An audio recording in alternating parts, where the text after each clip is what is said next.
LAC पर भारत और चीन की तनातनी कम होने की दिशा में है। दोनों देशों के बीच ऐसा समझौता हुआ है जिससे सरहद पर दोनों देशों की सैन्य गतिविधियां कम की जा सकेंगी।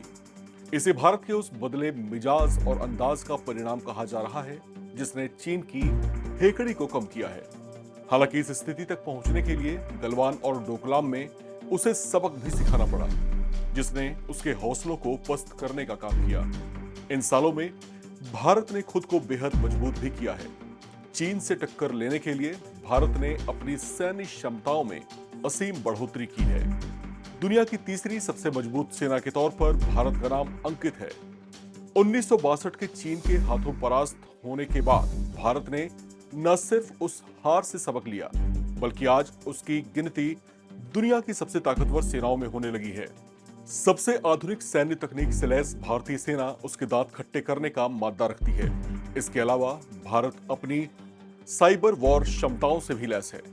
पिछले कुछ सालों में भारत ने विस्तारवादी चीन को जिस तरह से ब्रॉड एरियाज में कंट्रोल किया है, उसका खौफ उसमें अब साफ तौर से छलकता दिखाई देता है।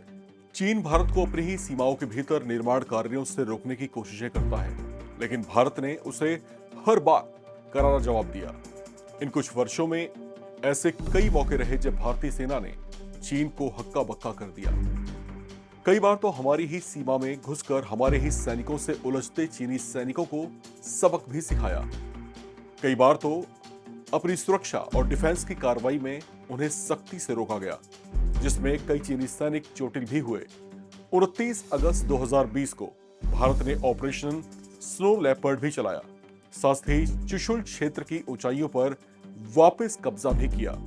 इसने चीनी मोल्डो गैरिसन को कमजोर बना दिया। इसके अलावा भारत ने स्पैनंगुर गैप में भी अपनी स्थिति को मजबूत किया है, जिसने चीन की गतिविधियों को नियंत्रित किया। चीन को इस तरह से नियंत्रित कर पाने के पीछे भारत की सैन्य क्षमताओं में हुई वो बढ़ोतरी है, जिससे वो भारत को पहले भी कई बार आंखें नहीं दिखा पा रहा। इसे अगर आंकड़ों से समझने की कोशिश करें तो भारत के पास 42 लाख से ज्यादा सैनिक हैं। वहीं चीन के पास सैनिकों की संख्या 37 लाख से ज्यादा है। चीन से मुकाबले के लिए भारत ने अपनी सैन्य क्षमताओं में जबरदस्त बढ़ोतरी की है। भारत ने अपने वायु रक्षा और संचार प्रणाली को भी मजबूत किया है। आर्टिलरी की बात करें तो भारत के पास 4,426 टैंक हैं। वहीं चीन के पास टैंकों की संख्या 6,457 है। हालांकि चीन से कम टैंक होने के बावजूद भारतीय टैंकों की क्षमता ज्यादा शक्तिशाली है। बख्तरबंद लड़ाकू वाहनों की बात करें तो भारत के पास 6,704 बख्तरबंद लड़ाकू वाहन है।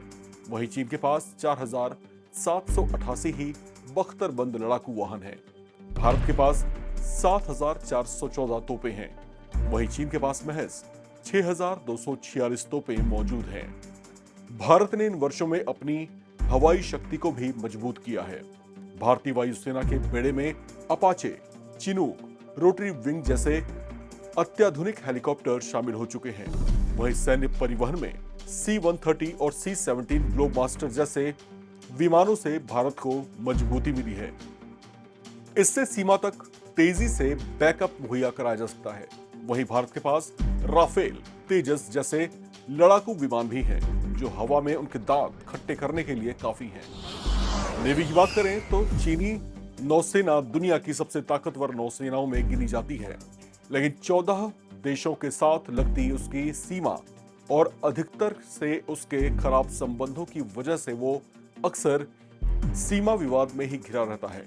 वही भारत की बात करें तो भारतीय नौसेना भी बेहद शक्तिशाली है, जिससे भारतीय सागर क्षेत्र बेहद सुरक्षित रहते हैं।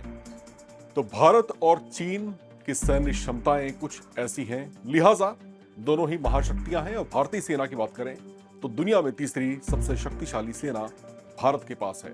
ऐसे में चीन शायद ये हिमाकत नहीं करेगा कि वो भविष्य में कभी भारत से युद्ध में उलझे। फिलहाल इस खबर में इतना ही। बाकी अपडेट्स के लिए आप लगातार बने रहें एनबीटी ऑनलाइन के साथ।